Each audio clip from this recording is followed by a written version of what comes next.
So thank you everyone for joining, and big thank you to the organizers for really an awesome conference, I would have to say, in a really cool location. And today I have the honor to moderate a panel on the most hyped up topic, I would say, in the crypto industry, blockchain industry, which is tokenization of real-world assets. And we have a distinguished panel here that I will allow that they introduce themselves first. And I was told that the panelists disagree a lot on many different things around this topic, so it's going to be very rough. So let's see. So Krešo, if you can go ahead, introduce yourself, and then... Hey all. My name is Krešo. I'm coming from Neuralab. We have been working with Web for over 15 years, both Web 2 and Web 3. We are currently toes deep in Web3 payments and stablecoins and how to make payment gateways and various tokenization efforts, but more in the e-commerce space. That's it. Hello everyone. I'm Morana Jerković. I'm a senior business analyst in Koios Consulting. So we are a service IT company from Zagreb, where our headquarters are in London, and from recently we have office in Cardiff, but most of us are in Zagreb. And even though we are not a blockchain company or blockchain-oriented company, we did some projects in blockchain industry and in tokenization within financial industry. And having my work experience in financial, traditional finance, and in capital markets, it's really interesting topic for me. So thanks for having me. Hi, my name is Marina, and I'm the co-founder of the European Crypto Initiative, currently the director as well. The European Crypto Initiative is an advocacy group that is basically based in Brussels and talks to regulators, tries to represent the crypto industry with opinions, with discussions and position papers. And over the last 4 years, we have worked on the markets in crypto assets regulation, the anti-money laundering package. There's a lot of other stuff as well, like the DLT pilot regime that might be a little bit more linked to today's panel. Awesome, so thank you. And also just to say, it's always very good to have a lawyer on the panel because they know how things work. But no legal advice. So really great to have you as well. So to kick things off, maybe as a first question, what does tokenization of real-world assets mean for each one of you? You hear so many different definitions. You even hear so many different things what real-world assets are.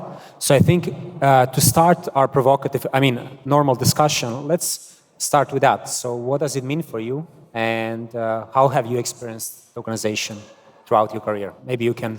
Okay, I can start. So I really like the comparison and metaphor that the Liechtenstein regulator used years ago about tokens, like a container. So whenever you're thinking about a token, it's a digital container, and the important thing, at least from a legal point of view, is what do you put in this container? And when we talk about tokenization and real-world assets, in this case, we're putting something in a container that is not as digital as we know tokens to be, or some other assets. So real estate, it can be something that is, art or financial assets as well. And I can say that I have first encountered a real-world assets project in 2017 when we worked with a project that was called Maecenas that wanted to tokenize art. And they were thinking about basically fractionalizing a real piece of art and then everyone owning one part of it. So it's been 7 years since then, and we're still talking about real-world assets, and the adoption is not here yet. But I think that what's very interesting at this moment is that there's a lot of attention, a lot of people, a lot of funding put into this. And I really think that it's the right time that something really happens right now, but more on a, I would say, financial realm. At least from my point of view, when it comes to financial instruments, bonds, etc., this is where it really started, and we can already see some of the examples being discussed in Europe, at least, and the US for sure. Well, I agree with the lawyer.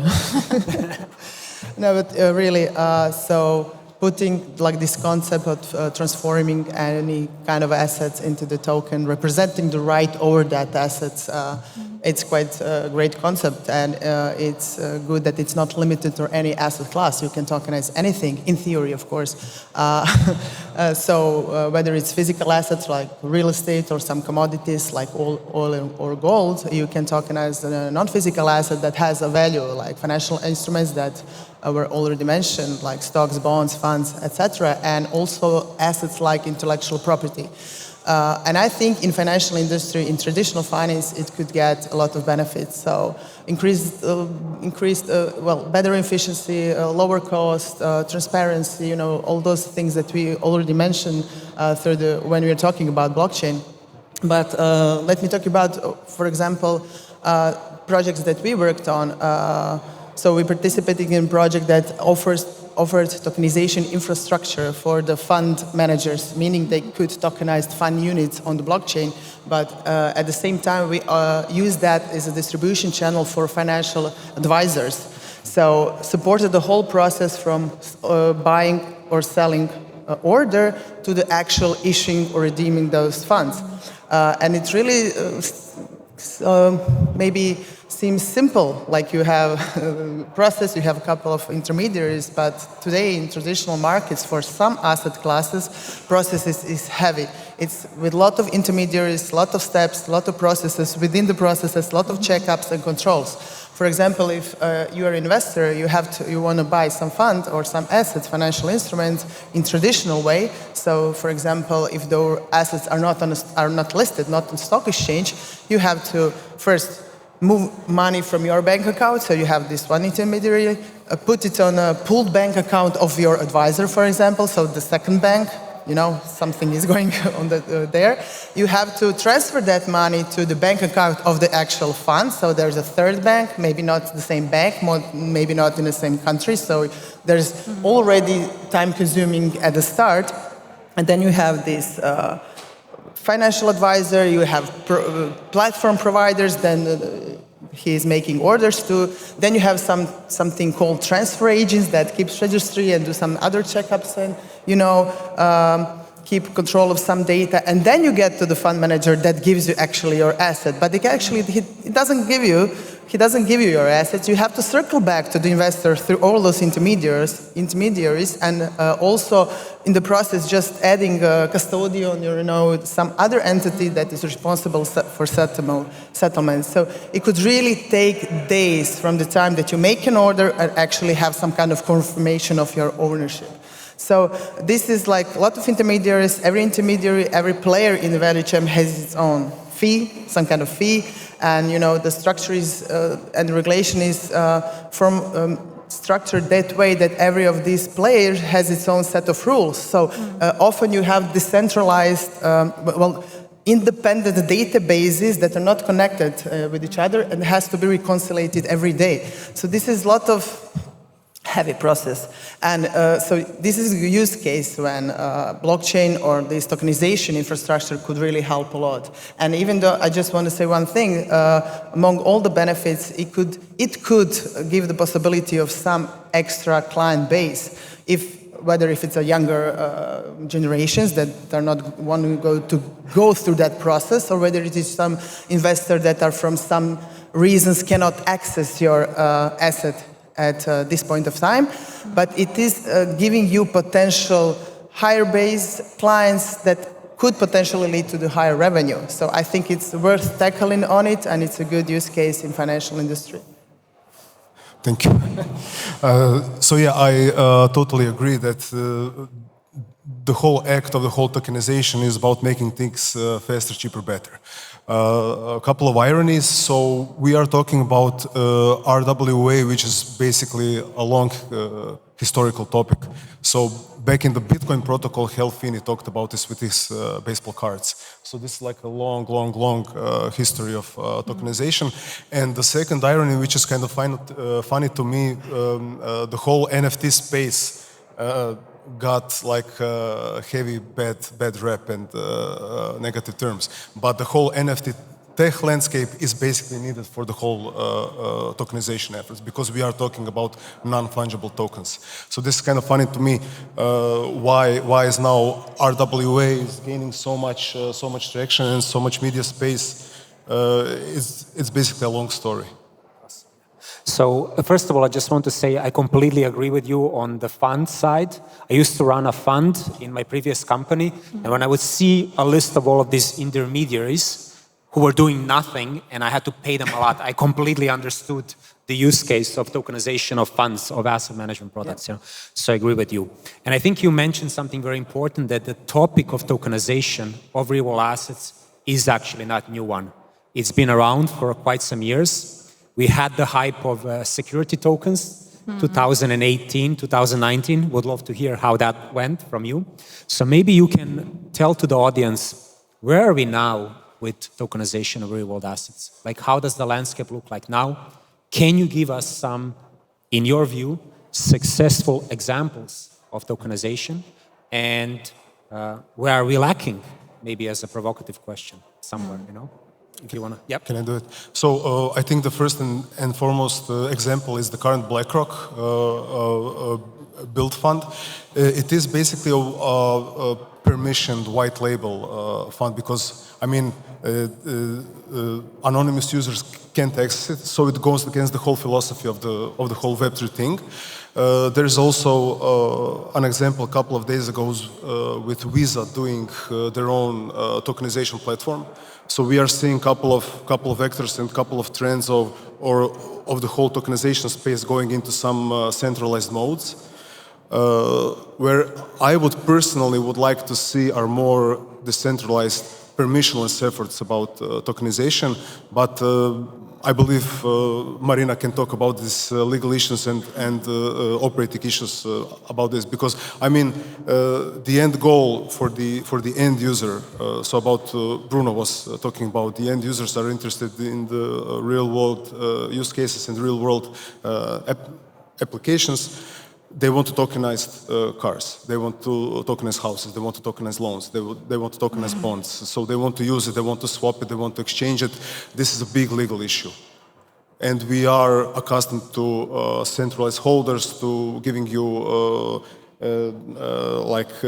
giving your funds back, having your funds secured, and the whole Web3 RWA aspect is going against this grain. So we need some kind of like social structure to manage this, and this is a big problem. Yes, definitely BlackRock fund. But did you know that that wasn't first tokenized BlackRock fund? They tokenized other before, because in purpose of this institutional transactions within the JP Morgan platform that were used as a repo collateral. So they were already in that space, and there was like Barclays and Lloyds and, you know, big names in finance industry in doing that. I would also mention Franklin Templeton Investment Fund. It's not, they're also from institutional, but they're trying to tackling the process, the distribution channel process as it is now. So it is in control environment for now, but retail can also invest in it. So there's a couple of more players that are doing on the finance or Wisdom Tree ETFs you have there. But for bonds, we have a couple of good examples, like European Investment Bank, Samsung got tokenized bond. We were talking earlier about the government bonds of Slovenia, so we have this local good example. But you know, those bonds do not, in my opinion, have good secondary markets. There's no liquidity there at all. But it is a good thing that, for example, a European Investment Bank bond had a couple of issues, I think, and also in some kind of control environment, like with the pre-approved institutional players. They're trying to build something, learn something, doing some transactions. It's not mass adopted at all. But you know, the good thing for me is that, for example, Goldman Sachs was partnering in that issuance. So really good. Big players, or of course BNP Paribas, big financial names are doing something in that tokenization world. So that is a good thing. Yeah, when it comes to real-world assets, as you said before, we knew that before, or like, you know, depends on the waves. But right now, if I see everyone talks about it at conferences, it's a buzzword in a way. There are investments, and that also means that there are projects that are working on that.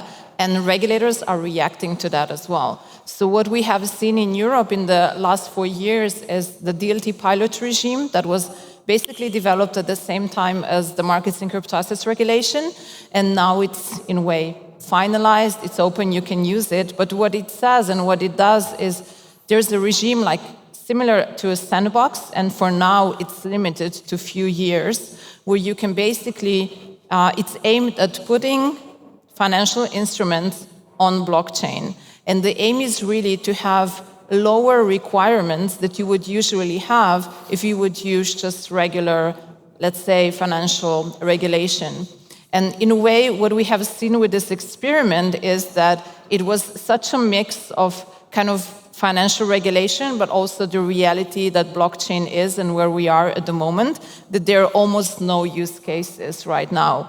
We have seen a little bit of a debate. It was a kind of a drama between the European Securities Market Authority and the European Commission, where basically the European Securities Market Authority had to write a report on where we are with the DLT pilot regime. And they said, look, we don't have any use cases, we cannot write a report, but I send you this letter, European Commission, look, those are the problems. And one of the problems was, of course, interoperability. We discussed that before, like where we are with the development of infrastructure, where are the secondary markets. But at the same time, there were some like legal problems in terms of some of the parts are linked to the markets in crypto assets regulation, which it's not finalized yet. So it's really like not a good timing between all those few regulations and laws. And right now, what we have seen, I know that there are a few examples. There is one in the Netherlands that is working on tokenizing bonds. I think there are a few in France as well, but it seems that bonds are the easiest to start with. It's kind of I would say also from the infrastructural legal point of view, it's kind of the first step. And as you mentioned before, the Slovenian government has issued bonds. They were working with BNP Paribas on that. And we were also asking if there's anyone from the Croatian ministry here to discuss this opportunity. There's someone from the central bank, so we can try. Okay, perfect. And it's basically linked also to a kind of open discussion that the European Central Bank has had. And I know that the Slovenian government was talking there as well, when they're basically experimenting, looking into how tokenization can work and what are the opportunities. I know that a lot of times we're basically pitching saving costs, and we're speculating, in the future if there might be a recession or a kind of a serious, economic situation. Will this be, in a way, one of the or the only things that we will focus on? Because you know how it happened in the past, saving costs. But at the same time, there's a lot of questions around how much to invest in changing the whole infrastructure for tokenization. And just the last point, on how the DLT pilot regime is structured and written, it seems that it favors private or permissioned blockchain, just because of certain things that I think might not be possible to be done with the public blockchain and might not be possible to be compliant within those frameworks. So that's another thing that is pretty important when we think about interoperability with crypto assets that, of course, legally can also be issued and mostly are issued on permissionless blockchain. Awesome. So I was also just reflecting, have I seen actually an interesting example of tokenization? And actually remember that in 2022 for Valentine's Day, I got an NFT that I don't know how many of you remember or know Gustav Klimt's The Kiss. That's in Vienna in the museum. So the painting is worth something like 40 million. Fortunately, the NFT was not the whole painting, it was more like a fraction. So, but I thought it was a very interesting example, and I got it. I have it on my OpenSea account. I hooked up my wallet to OpenSea so you can see it and trade it. But I felt like it was like an interesting appreciation. So if you have a friend, husband, boyfriend, just to say, there's still some fractions you can buy and give it to your friends and family. Nice. But I wanted to then ask you in the context of all of these challenges, but opportunities, right, as well. Like, where is the future for tokenized real-world assets, right? Because it seems there's a lot of challenges, especially on the legal side. So what is the dream there? What is the dream when we close our eyes? how does tokenization of real-world assets look like?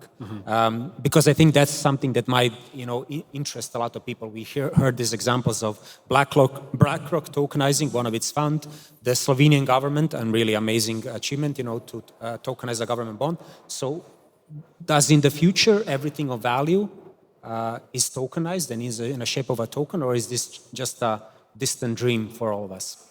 Yeah, I can connect to what was Marina saying about private blockchains versus public blockchains. So in the whole Web3 space, the whole idea of the private blockchain doesn't make sense. Yeah. Because private blockchains are basically databases.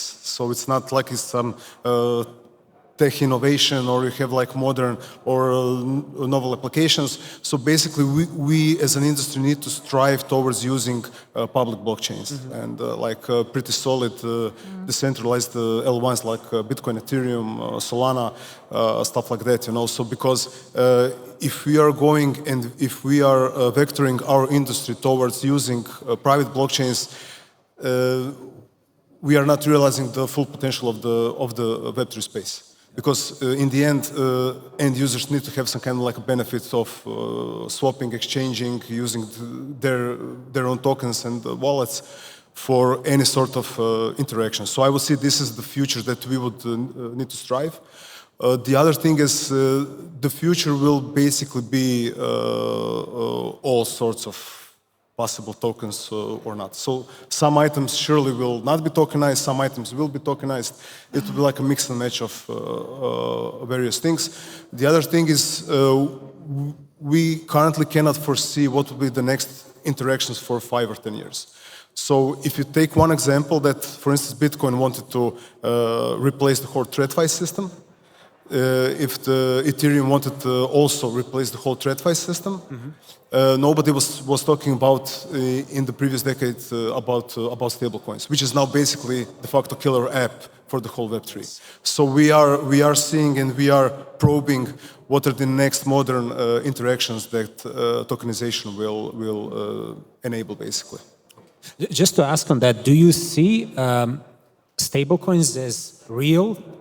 Tokenized real-world assets, in a sense, they don't give any yield to the users at the moment. So it's the Tether and Circle who are capturing the yield there. Yeah. But so do you think that a key ingredient of tokenized real-world assets in the future is getting a return, getting a yield? Or do you think that is not the case, as explained actually with stablecoins? No, I mean, yield is not a prerequisite for a token. I mean, any token is basically playing like a playground inside the whole tokenization field, enabling some kind of interactivity. So, for instance, you have in the New York, I believe, restaurant loyalty program. It's called Blackbird, I believe. So basically, they are tokenizing loyalties. Yes. So the whole idea of the Web3 is that this is composable. So you can take the Blackbird token and maybe swap it for the Starbucks token, and then maybe swap it for the USDC. So we are looking for this kind of interactions.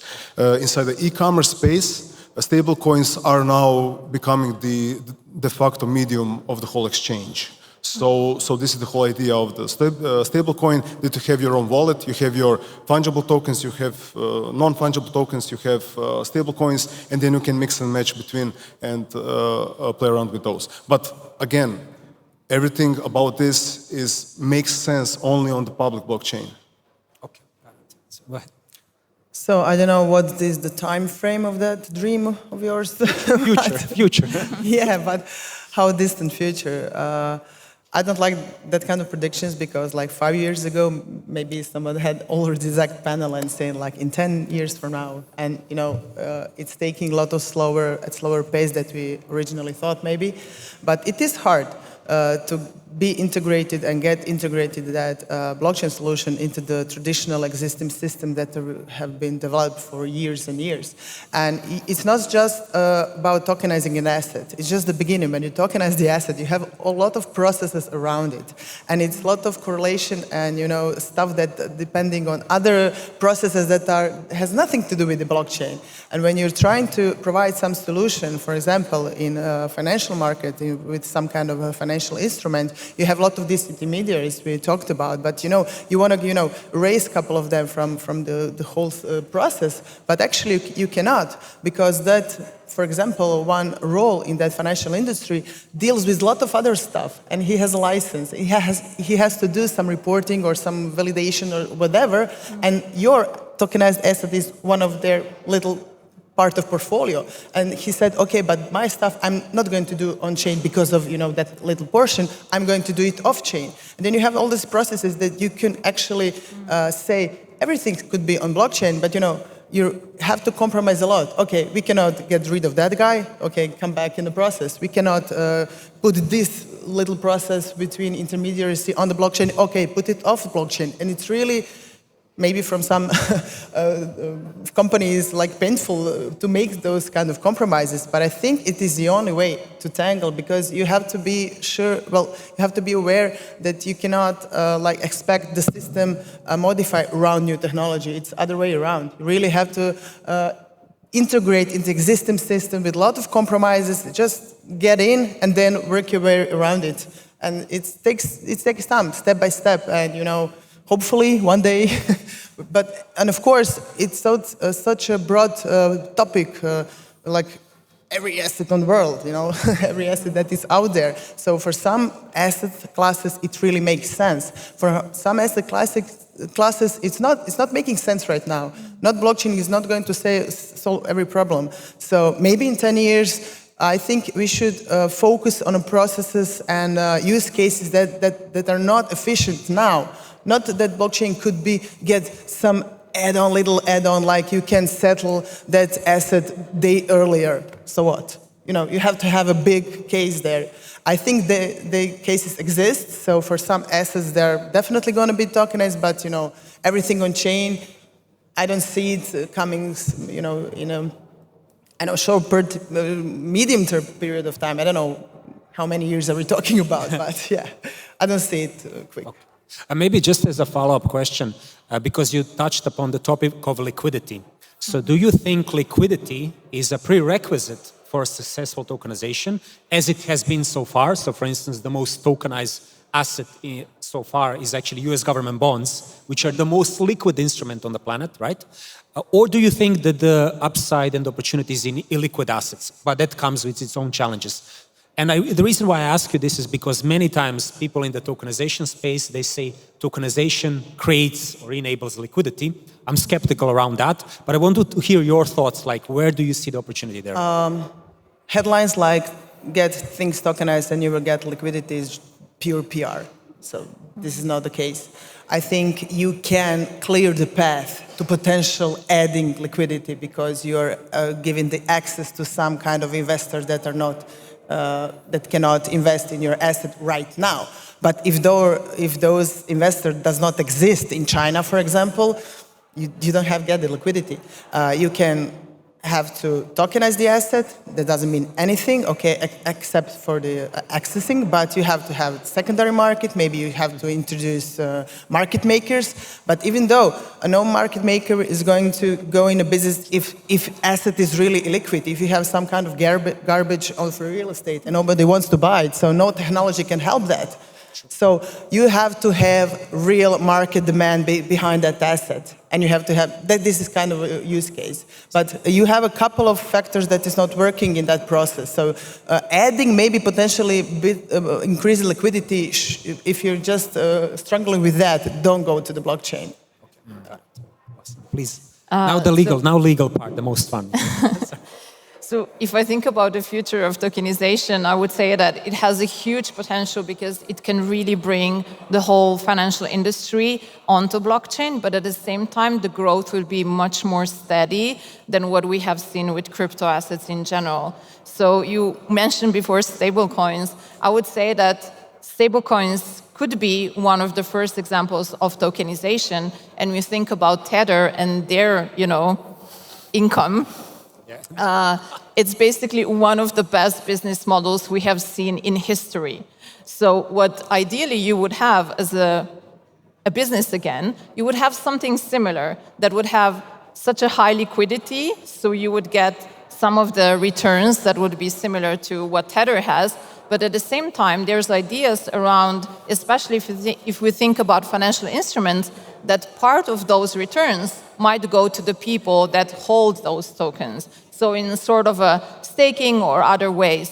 And in this case, of course, that brings regulation. And that's where the adoption will be steady and slower. But again, I think the interesting part is really building something that is almost as good, as big as Tether, but at the same time giving back to the holders, to the users. And I think there would be a limit to where this liquidity might be found.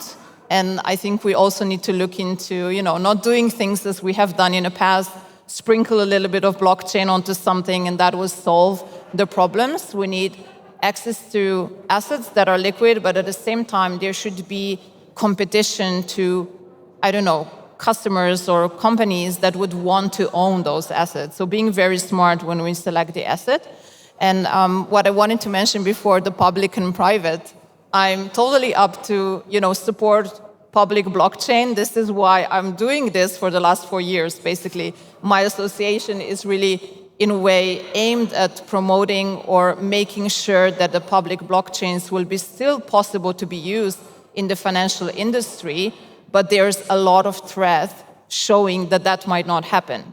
So there's these discussions around identifying nodes, there's discussions around limitation of public blockchain in certain use cases that are regulated from a traditional financial assets.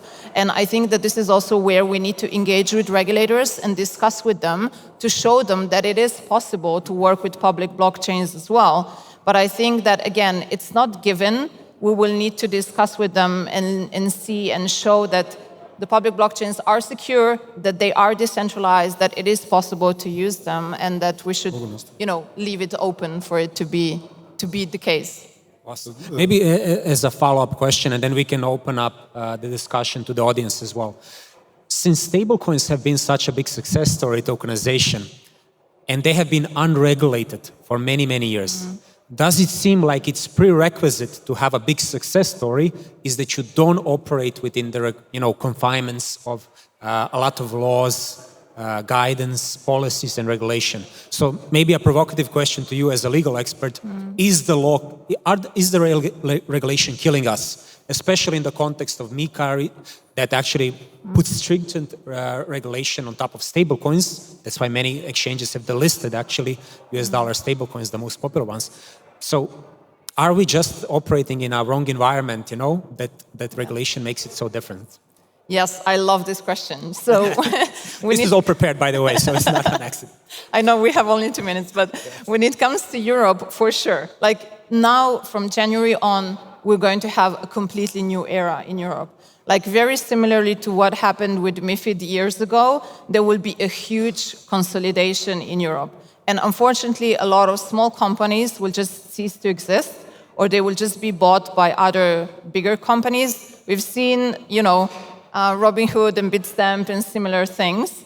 So this is one part for sure. So when it comes to stablecoins, if someone starts in January, they will definitely not become as big as Tether is. That was like an advantage for sure.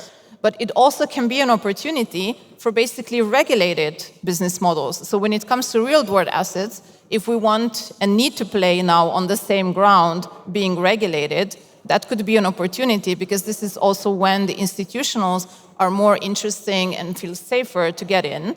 And I was just basically discussing, or I was listening to a panel about ETFs. The major problem they have at the moment is how to pitch Ethereum. They know how to pitch Bitcoin because it's easy, it's kind of digital gold, but their problem is really how to pitch Ethereum. And that's, in a way, really discussing this and showing to the investors in, a few minutes, they're discussing together why this is useful. And it's, but our community, or at least for us, we're going so much into technical debates and standards, etc. But at the end of the day, we will need to show and explain this in a very easy and quick way.